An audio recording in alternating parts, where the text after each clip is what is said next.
Well, we'll go ahead and get started. Okay. Please join me in the Pledge of Allegiance.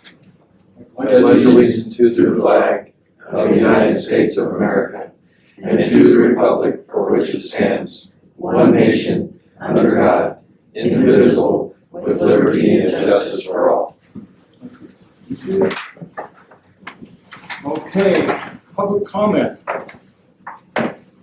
Public Okay, comment? we got you on the agenda. Okay, perfect. I'm Clara Morris. Or Claire, too. Do we have my presentation as well? I do. Okay, perfect. But you're not gonna be the public, we've got you actually on the agenda. Okay, Oh. sorry, I did misunderstood the whole thing. So Okay, Oh, and I thought Katie was coming, so I'm sorry. I did not okay, get her name down so right. 1 second. it's not Katie, it's Clara? Clara. Okay, so let's make that adjustment there, okay. With that, moving to the consent agenda, have you had a chance to look over the minutes? I did, yes. Yes. Any amendments or corrections? I move that we accept the consent agenda. Second it? Been moved and seconded to approve the consent agenda as presented. All those in favor? Aye. Passes unanimously. Okay, You like that chair better? Yeah. so Ed, you're up. Okay, well, at first, let me introduce, our new revenue Oh, cycle. go ahead. Oh, go ahead. So we have our new revenue cycle manager here. She just arrived about a week and a half ago. She comes from Davenport, Washington. We stole her from the ranch up there, and she has about 30 years experience in both critical access, laboratory, Providence, and everything in between. So we're very Is she the grateful. one responsible for bringing the snow today? Yes. Well, welcome to Lakeview. Yes. Thank you. Good to have you. And if you'd like, I can have her speak to some of the revenue cycle report that was done by Woodfleet and how she's going to address some of the top issues. Are we good? Yeah. Yes, you bet. All yours. Okay, You're on the hot seat now. that's fine. Didn't take long. I was prepared. So I went through, I think it was a 19-page report that they put out and kind of outlined what I thought was most important to get started on. So in the first month, and some of these I've already started on, is number one, increase billing staff because we're at about half staff right now. And so, you know, you can imagine the workload on people when you're understaffed by that amount. So I've interviewed 2 people. One was hired before, and we're waiting. She's going to move within the hospital, so we have to wait for her replacement. And then I have a couple more interviews next week. So hopefully we can get some people on board and get them trained, and then we can move on to the plan. But we have to be fully staffed and have people trained. Right now, as you know, the aged over 90 days is being outsourced. That gives us time to get these people trained and get them going. And within that time frame, in about 3 months, what I plan to do is have a productivity accountability that they will start learning, that they are held accountable to, so that we know what is being worked on daily, weekly, monthly by the staff. I think it's really important to have a level of productivity expectation so that they know what our goals are and they know what they have to produce. It's just a good idea. I've seen that it works much better in places that I've implemented that before. So we'll start that at about 3 months from now and be up and running where they'll be held fully accountable by 6 months when we bring that AR back in, so that we then are fully operational to take over the entire AR again. Are any of them working from home? There are 2 working from home currently. I've spoken with one of them about coming back in once we're fully staffed. I'd like to bring the 2 back in, even if it's only temporary, to get a cohesive team where they can see each other, talk to each other, and work together and collaborate. And then what I've done in both Providence and at the lab that I worked at, we did send people home for COVID, but then when we started bringing people back, we said, if you want to stay at home, your productivity has to be slightly higher than people working in the office because it's a privilege to work from home. And then we would allow them to continue working from home if they can maintain that slightly higher productivity. Do you have plenty of space? Is it all built out in the building over there? It's very spacious and everybody's kind of fanned out right now, so that's one of the things I'm looking at is probably implementing some kind of a cubicle setting. But they'll have plenty of room. I've been in much smaller You've got places plenty with of more You've people. got your workstations all set up? I have, half of them are set up, there's a couple of extra ones already set up, so I need to set up 3 or 4 more. So I'm starting on that, with making sure we have the stuff we need to set those up. Because I want them to be ready when people are ready to start. Let's see, the other thing that was in the assessment was the clinical front office and their information gathering. Because as we know, the front office is always, that's your first point of contact with the public. It's the most important information. They're gathering the insurance information. They can collect co-pays, they can collect co-insurances. So I want to work with the clinic manager, and I know that the current one will be leaving, but I want to start right away on that. I don't want to wait. It's extremely important. And so I want to work on training. I want to work on making sure they have policies and procedures in place to know what am I supposed to ask a patient every time they come in the door, and what do I do when I get pushback from a patient. We know people get tired of giving the same information over and over. We still have to ask because we have to make sure it's accurate. So we'll do training on that. And I've heard that there's a problem with entering between eClinical and Cerner, having to enter things twice. Is that, That I'm not sure of, because I haven't seen the front office clinical side of it yet. I'm going over there tomorrow, so we'll see. If there's a problem, we'll work through it, and we'll make it easier, hopefully. Because I definitely don't like to have things take more. Just a little bit. Have you worked with Cerner before? I have not worked with Cerner, but I've worked and implemented the startup of many systems and many conversions. So, just a little bit of background about me. I have a degree in IT, enough to be dangerous. So, but it helps me communicate with, like Cerner and what, because a lot of times that's programming people and they don't get the front end user piece. So I got that degree just so I could learn to talk to them better. So, and it's helped. So, and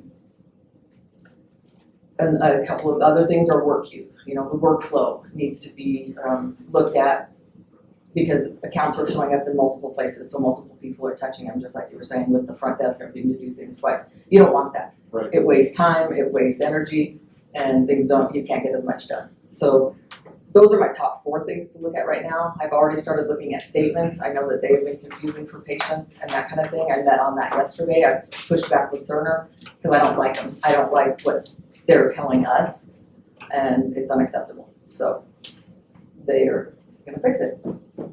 At least I'll die trying to get it fixed. well, you certainly hit the ground running. I like to get things done, so Okay. that's kind of where I'm at. Welcome aboard. Yeah, thank you. And if you need support, just let us know. Absolutely. Okay. Thank you. We bet. Okay, you're back on, Ed. All right, this is the financial report for June 2021. It's the end of the year, so it's 12 months represented.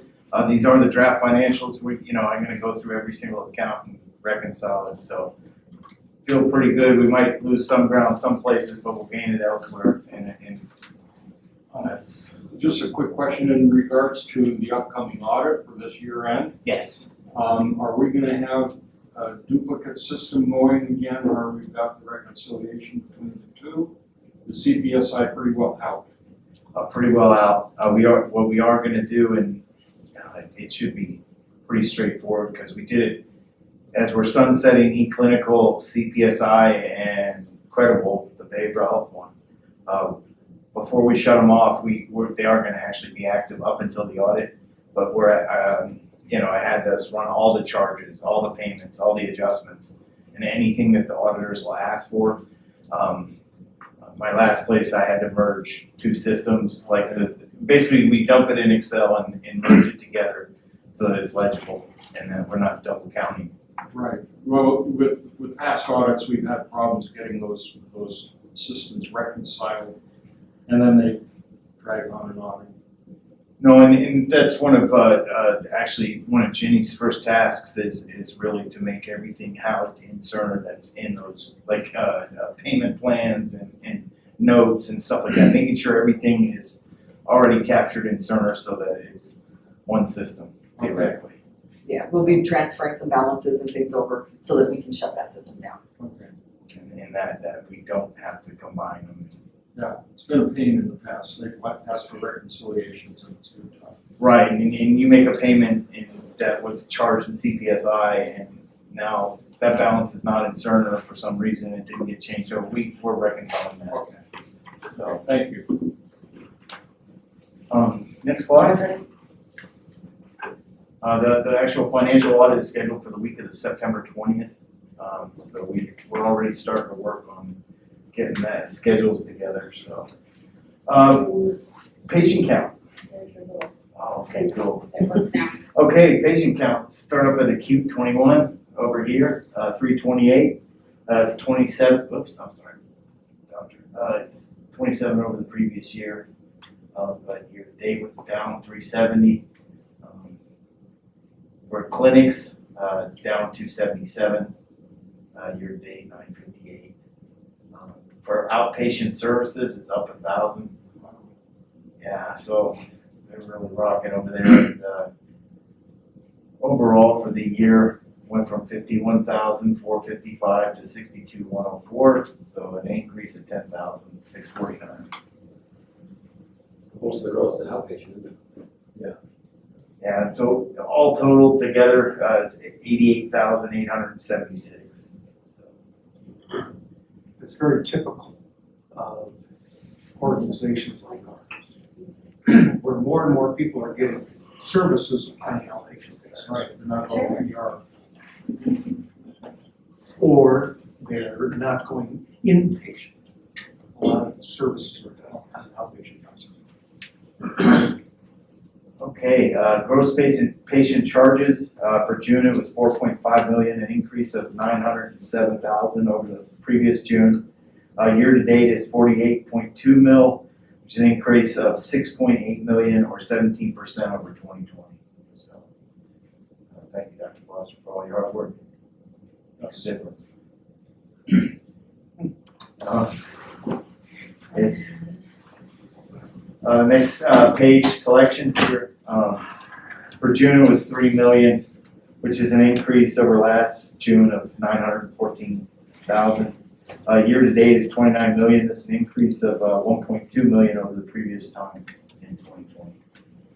So that's positive. It's up 23%, 7%. Even though the charges are 17, we're catching up and we'll be there soon.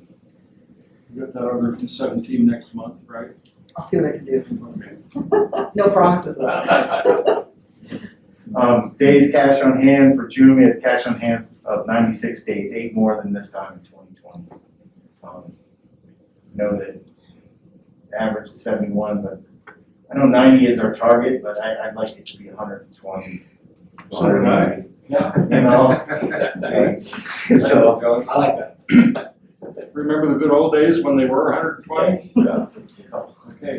that's what we're really trying to reach. Monthly net income for June was 4.58 mil in gross revenue, less revenue deductions of 940. Less expenses of 3 million, adding back the 437 in non-operating revenue and expense, resulted in a net surplus of 967. Sorry about the rounding there, it's 968. But I think for a month's time, I think it's made a significant turn. Next one is going to be focused more on the year to date, which is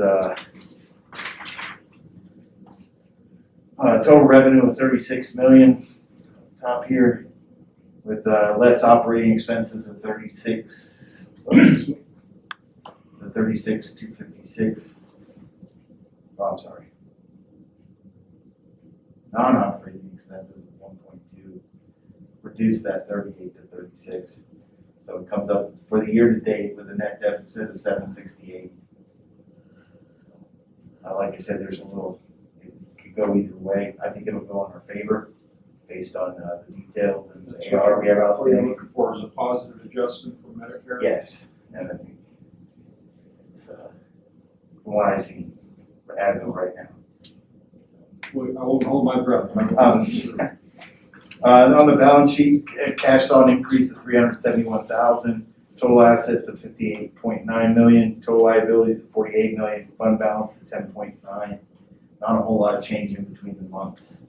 And I think I showed you guys in the finance committee the year over year, and I think it's growing in the right direction. And that's all I have for the hospital financial report. Okay, any questions? No questions? Thank you, sir. Next one up, you're still on deck. All right, so Lakeview Gardens. So Lakeview Gardens, for June was, revenue was down about 20,000 to 231. Expenses were up about 47,000 to 446, and where that's coming from is this other expenses, the bed tax, and you see this uptick in the contract labor. And you know, this one, it is what it is. This one, I think we got some programs in place that are I gonna. keep asking, how close are we to getting rid of that bed tax? Great question. I'd defer that one to Charlie. Since the requirement is that we have an 85% Medicaid population, so 15% of 24, as you can see, that's about 4 patients. And that means that we can't have 4 patients, if we have consistently more than 4 patients that are private pay, we pay the bed tax. Have we ever hit it? I don't think so. We've come close a couple times. 82%. But it's not, close but no cigar is essentially. So, but remember, we're doing this for our community. But are we at the point here where we're letting people come in again and? Yes, we are. And we have vaccinated everyone that comes in, or we test them.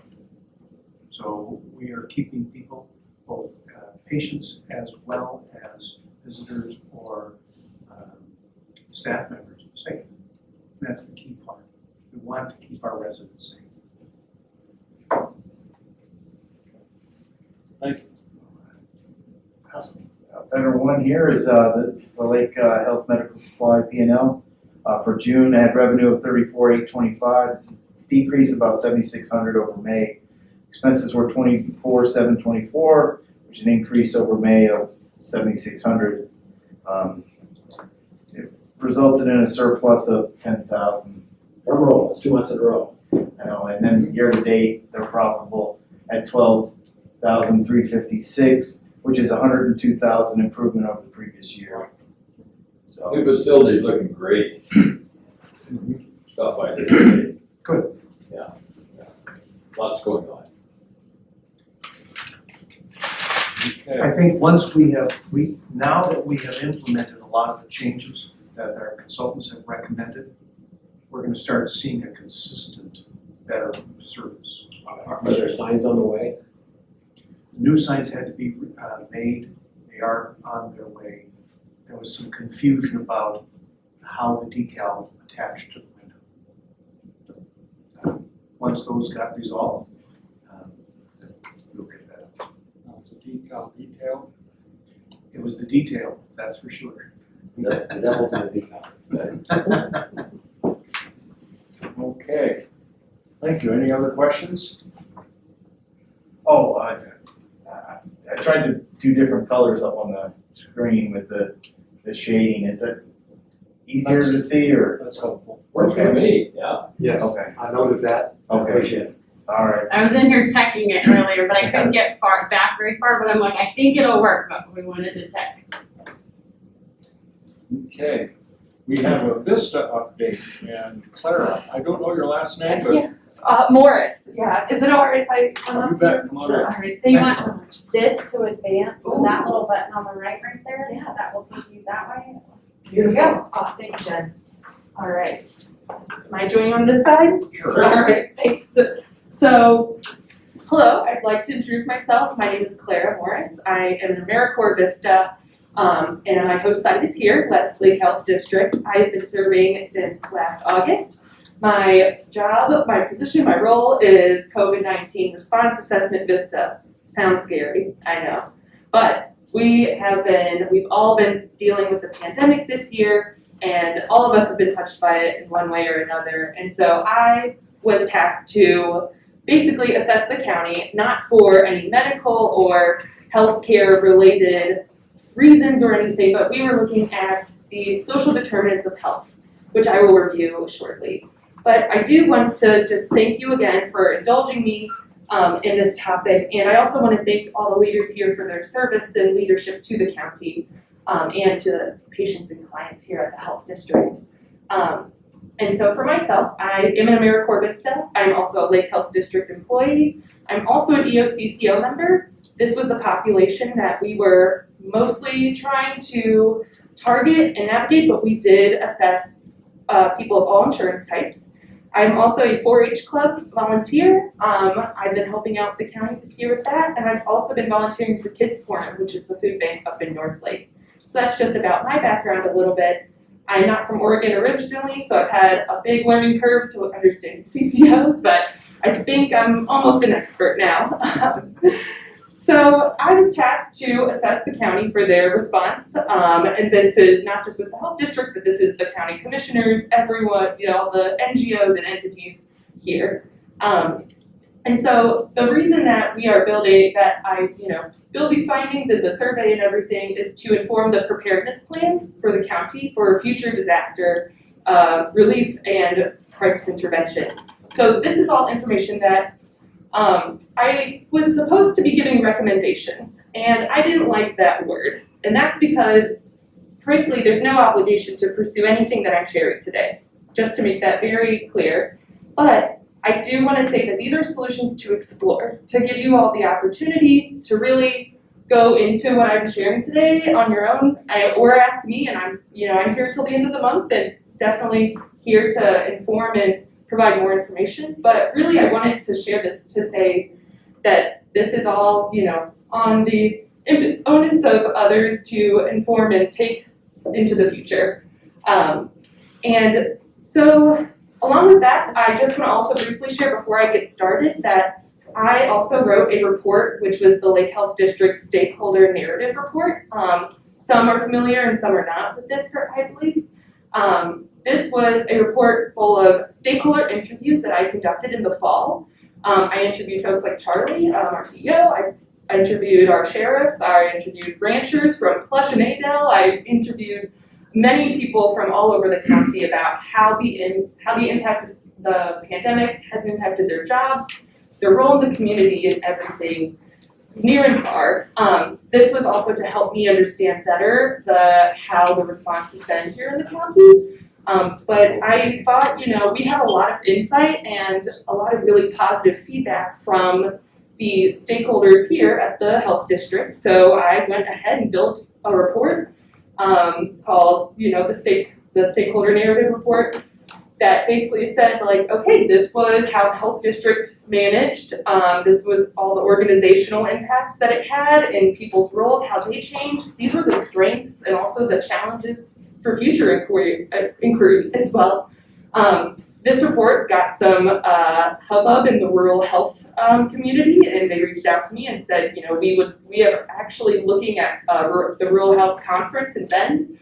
They reached out to me and said, we would love to hear more about this. This is a very important report. We want to know these impacts, so I wanted to share that with you all on behalf of the health district. Are you going to present then? I am looking forward to doing that. I still need to hear back from them because this was initial inquiries from the Office of Oregon Rural Health. And they had reached out and said, we love this, if you're around, we would love to have you here. And I will be starting graduate school in the fall in Oregon, so I am expecting to be around to do so. And I will be sure to keep you all updated as that occurs. So I think I've only got 15 minutes, but I did just want to preface with all of that. So let me go ahead and just jump into the first.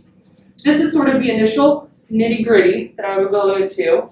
So the purpose was assessing the social determinants of health. And I wrote just a brief blurb up here describing what the social determinants of health are and the definition.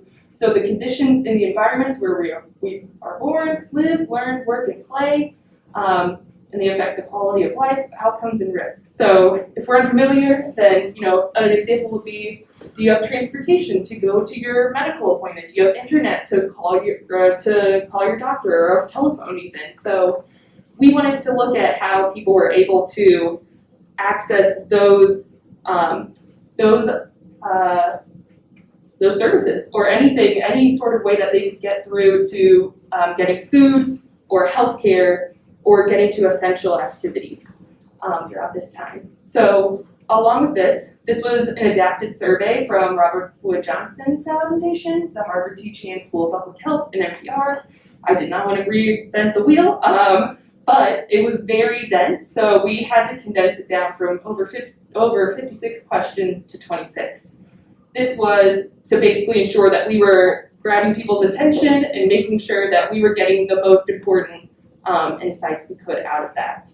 Alongside this, just some limitations I want to share. Non-institutionalized U.S. populations were not involved, so that's folks in nursing homes, prisons, or hospitals. And as well as these reported experiences may not have been directly caused by the outbreak at all. So the experiences that we ask about are framed in the format of since the beginning of the pandemic. That is all we were looking at. We do also ask, were you experiencing these before the pandemic, which we do have some interesting data on. So this is a probability-based sample. So we ended up having about 84 adults fill out the surveys, which I think is pretty good for a COVID survey. But then we had to discard some because they were either not completed or simply incomplete.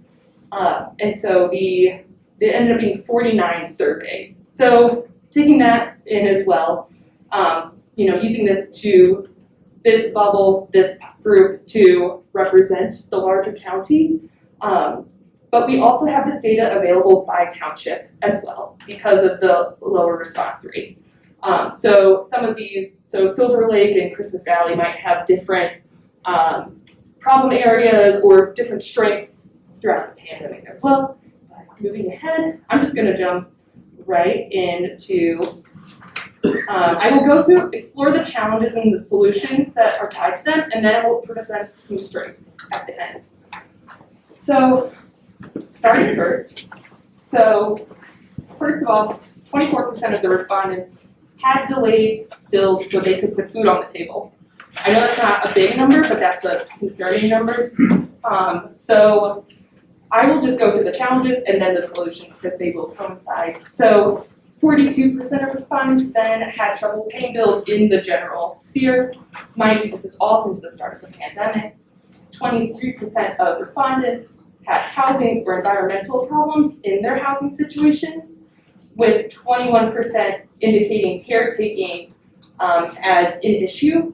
They had problems taking care of their parents, grandparents, whomever, and 26% with that cramped housing situation.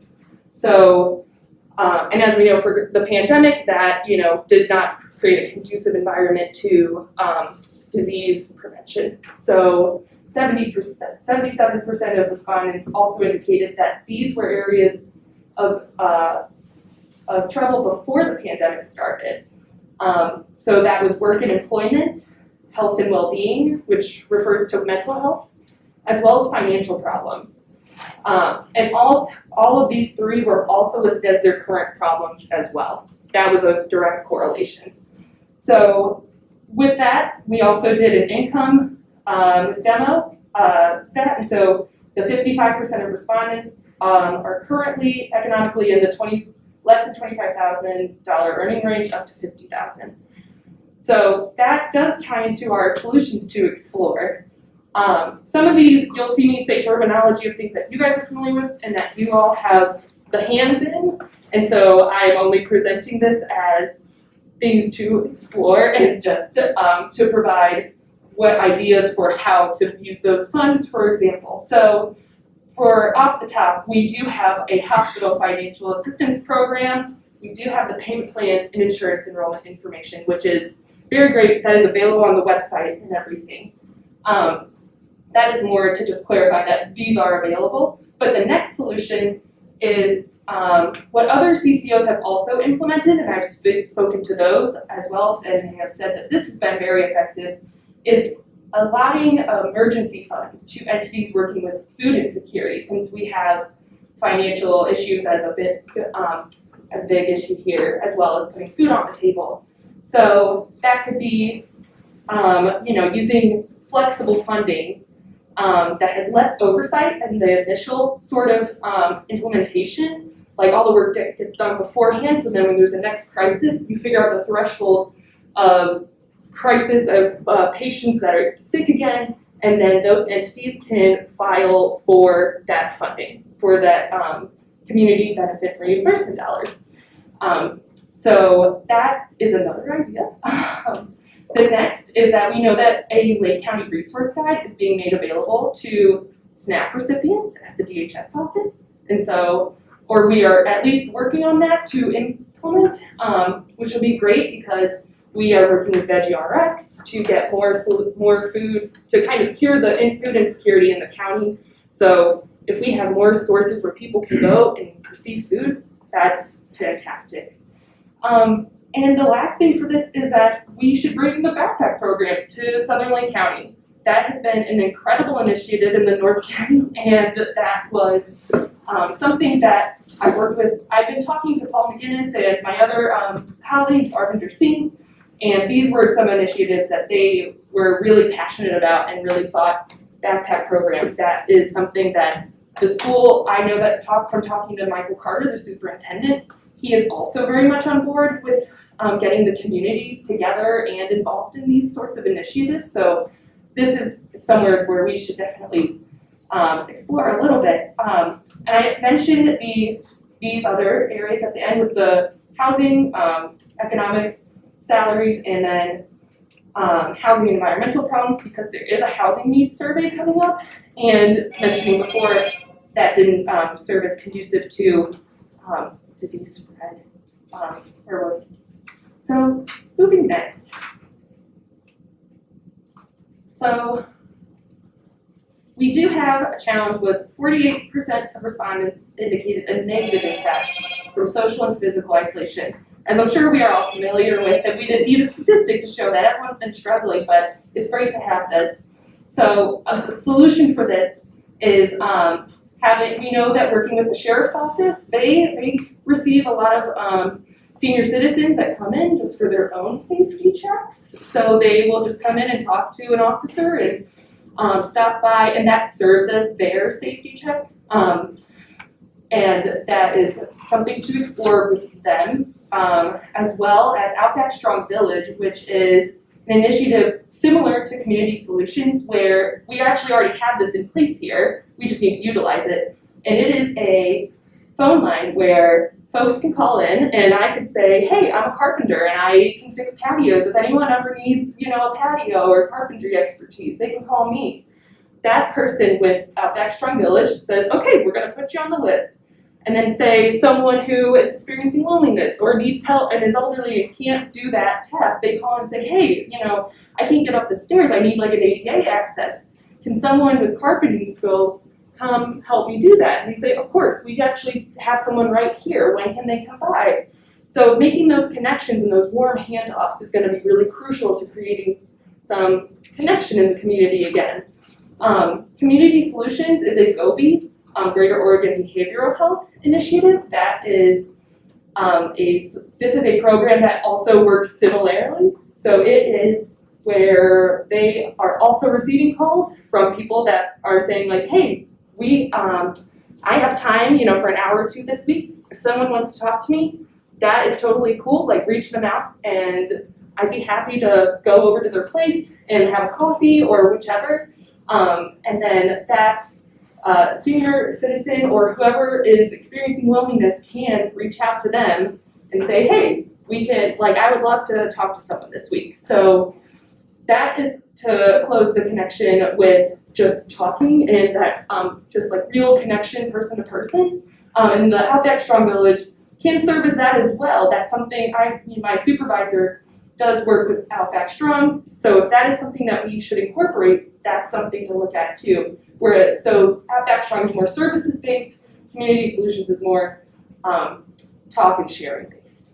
Lastly, there is that expressed interest from the superintendent to collaborate with the senior center and bringing in the home economics classes for birthdays. So if there is someone in the senior center that's having a birthday, they will then tell the home econ classes or home economics classes, hey, like the senior's having a birthday, let's make a cake. They will then bring it over there and then make some connection building. And I think that would be really cool.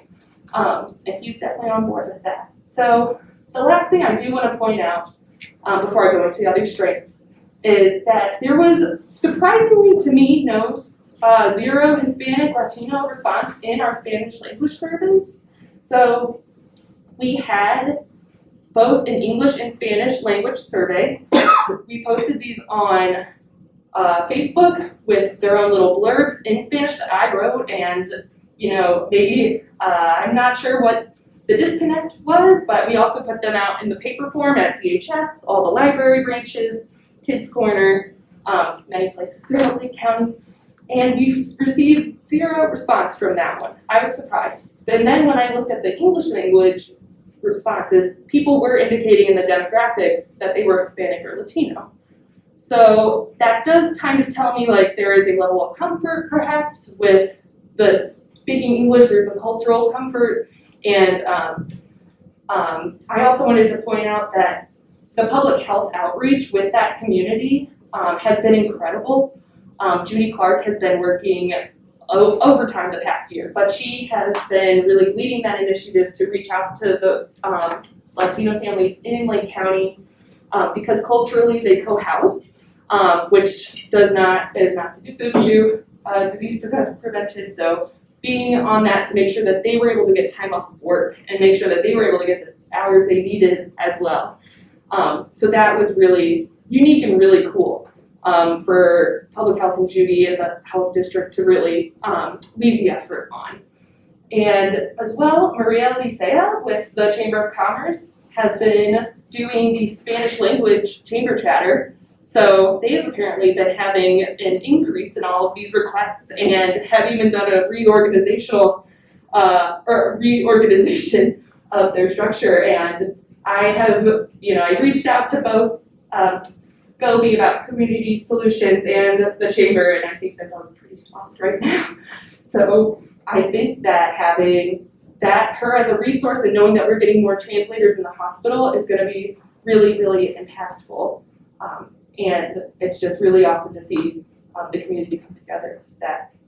So I do just have one last slide for you. I hope it didn't bore your ears off or anything, but so this is strengths and helpful information. I saved the good parts for last. So I want to start by saying 78% of respondents didn't have any trouble receiving medical care or prescriptions, with 68% of those respondents being satisfied with telehealth care. I just want to reiterate that has been an incredible initiative here. I've seen even in the stakeholder report and in this survey that telehealth was the real crux of making medical services and care really effective and positive for folks here in Lake County. And so I just wanted to say kudos to that effort and everything. The next thing I wanted to share was how people are getting their news.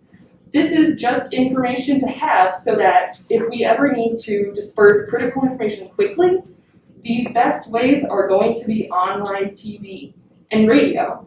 From also working with my colleagues, it came up that maybe Alert Sense, where we are getting all of our fire information, thankfully, and they're working very hard on that with Alert Sense to maybe if there's future crises, disasters, anything like that, we can collaborate with Alert Sense and say, hey, can we, disperse any disease or prevention or anything like that through that manner as well.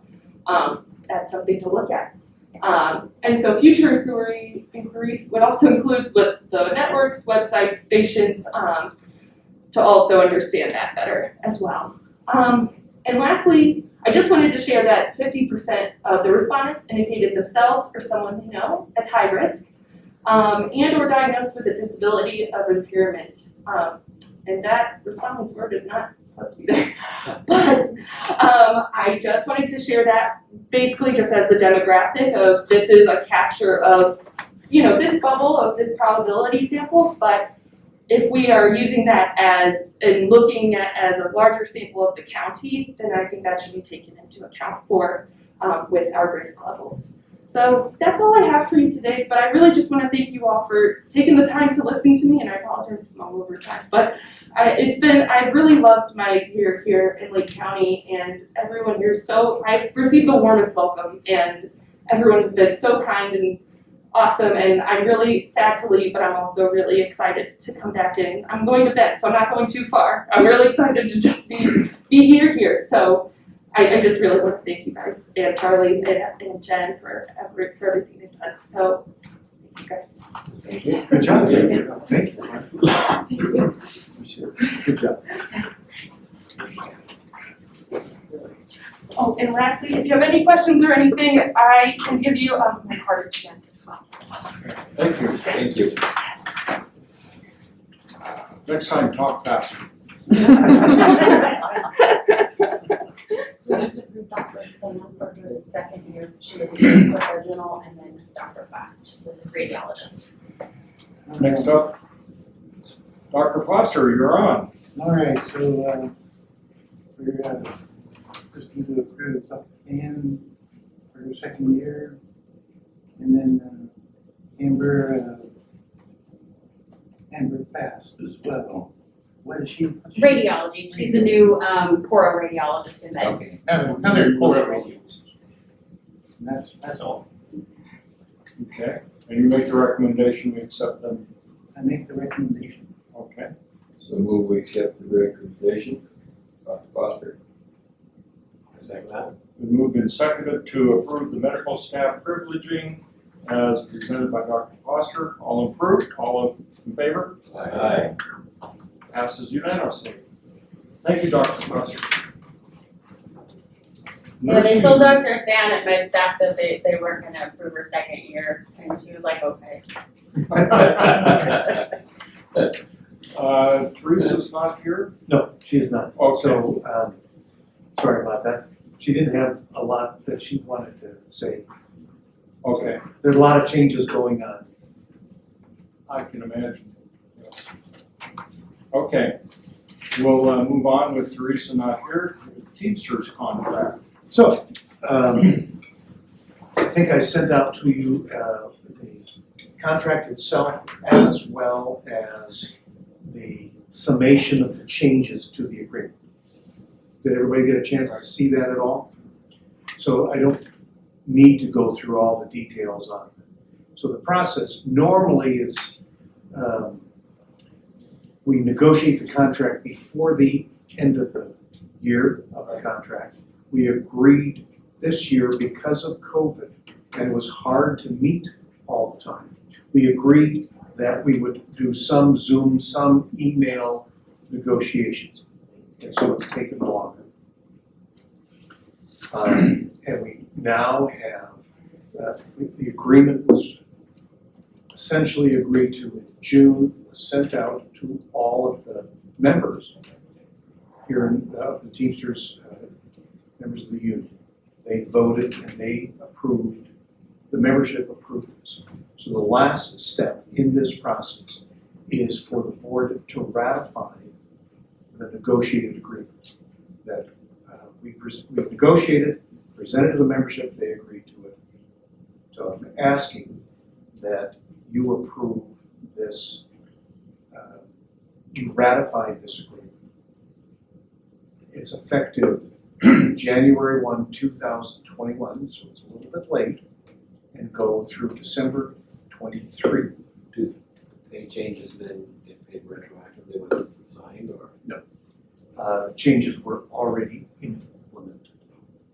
So the nature of a core component of Teamster agreement is that every year we do a market analysis and make adjustments based on what the market says the wages for a specific job may or may not have changed.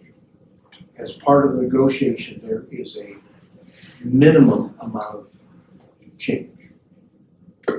Whether there is a lot of change, that varies by position.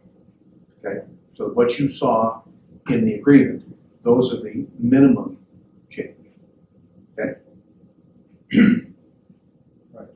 Is my recommendation that you vote to ratify this Teamster agreement. Anybody have any discussion? No? I think it's a good agreement. Okay. I would agree. Well, I so move that we vote to ratify the Teamsters agreement as recommended by Charlie. Second. Okay, been moved and seconded to approve the Teamsters contract as presented by CEO Charlie Quaife. All those in favor? Passes unanimously. Okay, We do have Teresa here now, so if she wants to add anything. Gosh, I We just missed skipped over you everything just a that- second I ago. missed all the good stuff. yeah, Sorry. Looks like. we missed Clara's brilliant presentation, so Oh, I'm sorry. she's gotta come back up and do it over. Okay, I'll talk slower this time. Good feedback. Nursing wise, we're doing pretty well. We're still needing a lot of contracts in our surgery department, so that's unfortunate. Still looking for permanent staff. We had thought we were going to have a permanent cardiopulmonary manager. I had waited and told you guys he was coming, and he didn't end up coming. He pulled back out. So we're starting over on that in that regard. And we lost a respiratory therapist. Her last day is in a couple weeks. So staffing wise, those are the struggles. Otherwise, I think we're doing well. Our cardiac rehab department continues to be well supported by the visiting cardiologists, so it's very busy and doing well for a new program. I think that's great. So Sleep Lab is humming along nicely. Any questions for me? Well, for you, Charlie, on the MRI, are we getting close to getting That's a Charlie question. the person replaced on the MRI? The answer is yes, we are getting close. We had a temporary person that we thought was going to be here, and as is the case, they took another job. So that person, we're still looking for another person. We did interview someone who was not far away, and we're in the process of resolving whether or not we can be. So we think we might have one, if not two people to help us. It's a big it just goes to show when we have these kinds of services, when we lose somebody that provides that service for us, we realize how important it is. So it's not easy. Thank you. Any other questions for Teresa? No. Thank you for your service. You're welcome. It's wonderful, but I hate to see you go. Anyway, Tyson, EMS. Yes. So as we know, we're nearing the end of the 1-year lease agreement with the disaster unit. And it's my recommendation that we buy out their equipment from them. So Charlie and I primarily crunched some numbers, got some fair market value stuff. So we brought in an outside appraiser. I used the same one that Brent Van Keulen used when he was putting everything together, reached out to them as well as Fenton Fire Apparatus, and got some comparable numbers for the equipment. and as well as the Amicus and Halmatro dealers as far as the extrication equipment. Fortunately, I was spot on with my estimates on those right off the bat. So how many units is that? I know some of them were not, we can't because they're too old. So it'll be the three that we don't own, that we currently lease, that are licensed ambulances. So that won't be the rescue vehicle. I'll let them keep that and maintain that as a disaster unit thing if they want to operate that. My recommendation is we continue with the purchase for the new ambulance, and that'll get us back to the 5 when we started the agreement. We had 5 ambulances on that agreement. And with that, over the next 2 years, I'll be able to remount those 2 older ambulances for about 2/3 the price, maybe even half the price of buying a new one, and it gets completely refurbished. So it would save us probably somewhere around $160,000 to $170,000 over the next 2 years by remounting those ambulances. What total amount are we talking about, Tyson? What figure did I send you, Charlie? So what we have is, We're purchasing 3, you're saying? Did you say? The 3. The current one that we use is a transfer vehicle, and the 2 big boxes that are the Freightliner We're chassis. purchasing 3. The ones that are licensed. The ones that are licensed currently. so it's roughly $170,000. And while these are estimates, they've done telephone evaluation. Did they actually come out?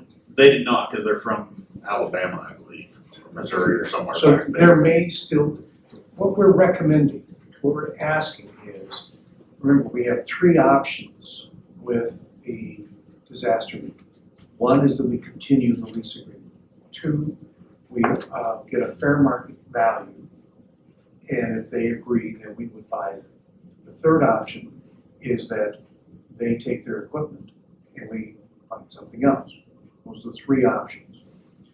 What we're asking for is approval to work with the disaster unit to purchase fair market value of the 3 vehicles that Tyson has identified.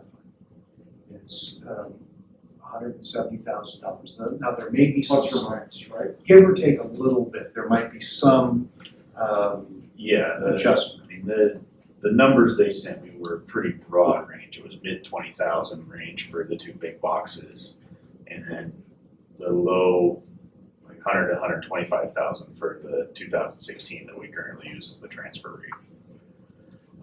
So they gave me a pretty broad range on that. And then looking at the, looking to the future, like I said, those 2 big boxes, they took very, very good care of them. Considered one of them was 25 years old. And that box to me, for I think it's about 100 to 130,000, taken off its current chassis, put on a new chassis, completely refurbed with new lights, new upholstery, new interior, everything. And for that 100,000 to 130,000, we're getting essentially a brand new ambulance. Is one of these units located out in Adel? Yes. Yeah, and with the addition of the new one of them will also be located in Flush. There are also some extra equipment that we would try to arrange. And again, fair market value, these are approximates of what the value is. There's a process of trying to establish that. This is our best estimate, Tyson. Those are actual numbers. Oh, okay. So we have $46,000 in additional equipment, extrication equipment, gurneys, those kinds of jobs, Yes. that kind of thing, yes. Yeah, the extrication equipment, the 2 sets that we have here in Lakeview, unfortunately, I just had a Halmatro rep come down and teach us an extrication class 2 weeks ago. And he said that he's giving us, if we get the grant that we have pending, he's given us $5,000 trade-in value on them when they're essentially worth nothing. They're gonna go on a pallet and go to Mexico. They won't cut anything probably built after 1995 as far as extrication equipment goes. The set that's out in Adel that Warner Valley First Responders bought is only worth about $10,000, even though they paid somewhere around 30 or 40 for it 3 to 5 years ago, I believe. But he was pretty quick on getting back to me with those figures. The gurneys that are on there, I called our striker rep and just got, what our trade-in value would be for those if we did purchase them and then decided to upgrade gurneys. That's $2,500 is what the trade-in value is, and that's the max they go on anything that's as old as the gurneys we have. So essentially, bottom line is, we've got about 200, give or take, we need some flexibility. It's about $216,000 total. We have budgeted $250,000 to buy a new ambulance. So this is weren't sure what we would do when we were building the budget, whether we were going to continue to lease, whether we were going to work on this as an option, or exactly what. So it was hard to predict. The recommendation now that Tyson is here, after he's gone through, he knows the equipment better. His recommendation, and I agree with him, is that we make the offer to the disaster unit for roughly $216,000. There may be some modifications. And then we look at this next spring, the possibility of purchasing a new to us ambulance.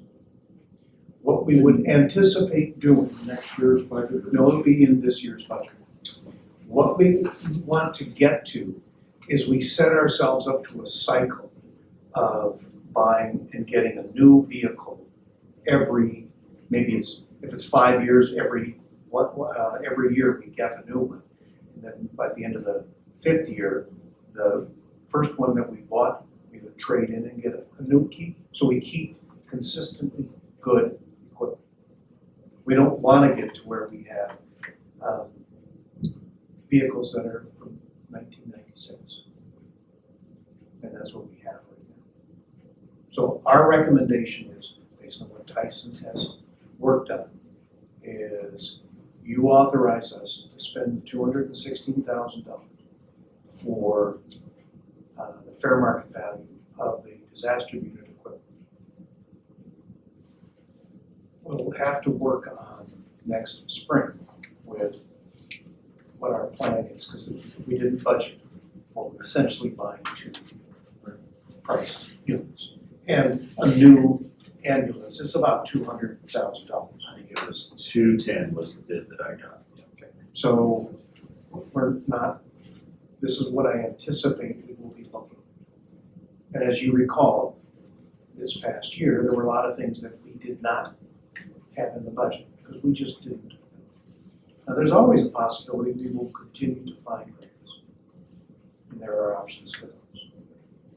But our recommendation is to approve the negotiation to move forward to buy out the equipment that the disaster unit has at the fair market value. Makes sense. Discussion? Will you then give us a list when you get it put together of what we bought and prices we paid? Absolutely. Thank you. And remember, we still have to, the disaster unit may say, no, we don't want to do that. Exactly. We want to go with a lease for another year. Or they could say, we'd like to keep our equipment and sell it to somebody else. Yeah. Those are still all viable options. Yeah. Well, I Hopefully, think as long as we can have an outside party who's working with us to get a fair market value and being fair, I think it makes sense. we're trying to be as fair as we possibly can. And of course, there's always the option that the disaster unit gives us. Don't want to throw that out there as not an option. I would then so move that we authorize the expenditure of $216,000 plus or minus for equipment from the, what do they call themselves? Lakeview Disaster Unit. Lakeview Disaster Unit. As recommended by Tyson and Charlie. Been moved and seconded to offer the LDU a buyout of the equipment at fair market value as presented by Tyson and Charlie. All those in favor? Aye. Passes unanimously. While we're on the subject of ambulance, so apart from that, the fiscal structure, we still have a good working relationship with volunteering and everything between the two of us. Yeah, we still have a great working relationship with the fact that the drill that we held 2 weeks ago, I think some of the key players that were there, Alan Munhall was there, Jeannie was out of town, Chuck and Lisa were both there, but Lisa was on call and had to come back to work. And then I believe Sierra was there as well.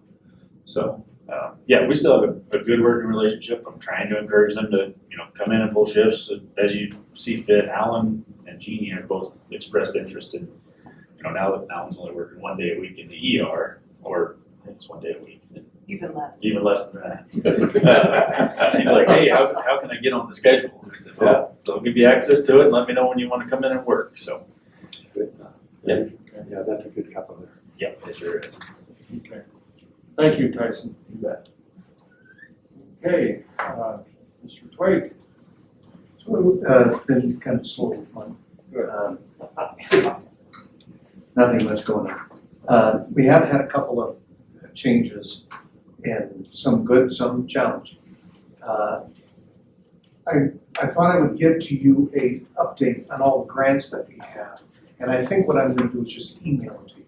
It's 7 pages long. We have a lot happening, and We have a good grant writer. we have a wonderful grant writer, but we also have, one of the great things that is occurring is we have people that really do great work. So Claire's a perfect example. How did we get Vista to come here? And we actually had 2 people from the Vista program here. It's because when they do come here, we get the money, we give them a great opportunity, and they do great work. And what really matters, the people that are giving, the organizations that are giving us money, what they appreciate is that they want something done with it. We're using it and we're accomplishing things. So that's really the bottom line, why we keep seeing more of them. And so I think we will continue to see that. The food insecurity issue in Lake County, we have been working on for, I think, 3-4 years, maybe longer. Our involvement with the food bank. I mean, my goodness, we've spent a great deal of money to get the building that we have organized and get it, we haven't done it all, it's been a lot of people helping, but we've done a fair amount. We now have a walk-in freezer and a walk-in cooler. That is going to facilitate us being able to provide more service to our community. The backpack program, John, that you talked a lot about, yeah, it's a vital thing for us to be doing. And historically, the health district hasn't been as involved. It's these kind of grants that are allowing us to get more involved. And I think that's the right thing to do for us. So we're gonna keep, I'll send this out to you tomorrow, but it was overwhelming as I read the kinds of things that we're doing. Yesterday, the governor came out with a policy that states that all healthcare workers in the state of Oregon, no matter where they work, are going to be required to either be vaccinated or be tested weekly. You have to have a plan by the end of the month and have that in place. That's effective in 1st of September or? See, it has to be in place by the end of the month. So we have a little bit of time. There's still some questions that are going to be coming up.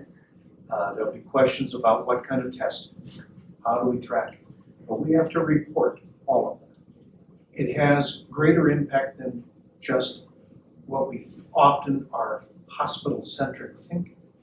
It impacts chiropractors, acupuncturists, anybody that's in the health, delivering healthcare services, people that work at home, providing home services. It's a lot of people. And this is a strong position that the governor is taking. I was surprised, but the Oregon Nurses Association came out in support of this. And they historically had not been. So this is a big deal. It does impact our employees, and not everyone is happy about that. We respect people's choice to get vaccinated or not get vaccinated. I believe in encouraging everyone to be vaccinated, but there are lots of people that have a variety of different answers of why they choose not to. We will follow the law. We will test everyone. But that is the position that the governor has come out with yesterday. If anybody gets really grumpy about it, the fact that California has done that, Washington has done that, many, many employers throughout the country are mandating this. So it's not, I don't think it's that easy, but we're going to be dealing with that. We've had some changes in some of our departments. We're sad to see that Sheila Gage, who has worked here for 45 years, her last day is tomorrow. And it was fun. It's been marvelous having her here. We're happy with her retirement. Ed has promoted Blanca Hudson to be her replacement.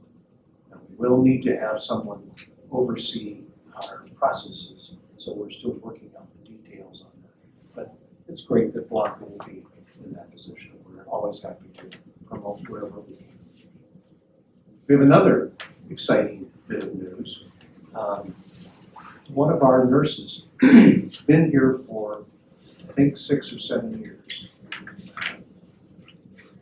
has been studying and is just now been approved to be a psychiatric nurse practitioner, Amy Fee. I think I told you this last month.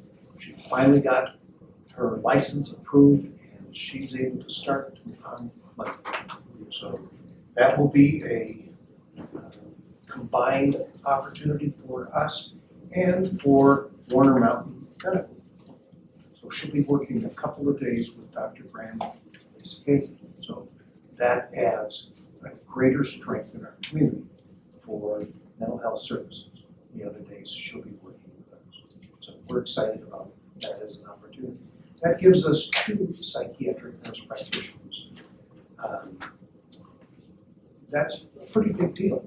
A lot of communities don't have any support of this caliber. So we're excited to be able to have that. We had an assisted living survey this week unannounced, just glanced in. We did pretty well. Normal is 17 lists of items that we have to work on. We haven't gotten in writing yet, but they verbally told us it would be 5. So Rob and her crew have done really well. And some of the write-ups were, they were stretching to find something. So that's a really positive thing. On a more difficult note, both of our nurse anesthetists have given us notice that we will be moving on. They've been marvelous. We're sorry to see them leave, so we're actively looking to find replacement. Each has marvelous reasons for why they are choosing to either move back home or move to extraordinary opportunities. But that means we just have some more challenges to deal with.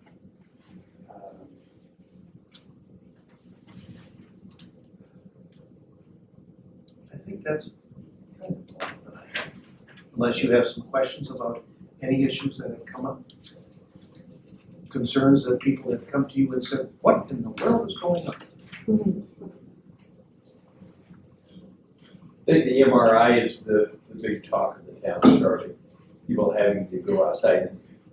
How soon will we forget? It wasn't that long ago, it was a truck that came in once a week.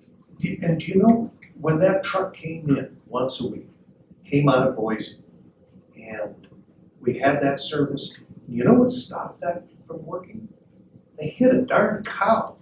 And they flipped over and it took them a couple of months to get it fixed. And then, to top things off, most of their clients started buying, like we did, MRI units and putting them in their facility.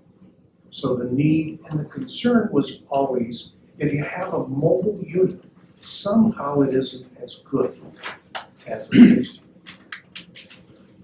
And so what was happening for a lot of patients is they would have the MRI done here on the mobile unit, and a physician that would read the studies would, yeah, I think you need another study. It just isn't as good as the one we have. It was expensive and disappointing to our community. So I'm very sorry that we don't have that service right now. We will get that absolutely as quickly as we can, because it makes a huge difference. And it is such a valuable tool for our clinicians as they evaluate patients. But we're well aware of the concern. But thank you. We have anything for executive session? We do. We have a couple of items. Okay.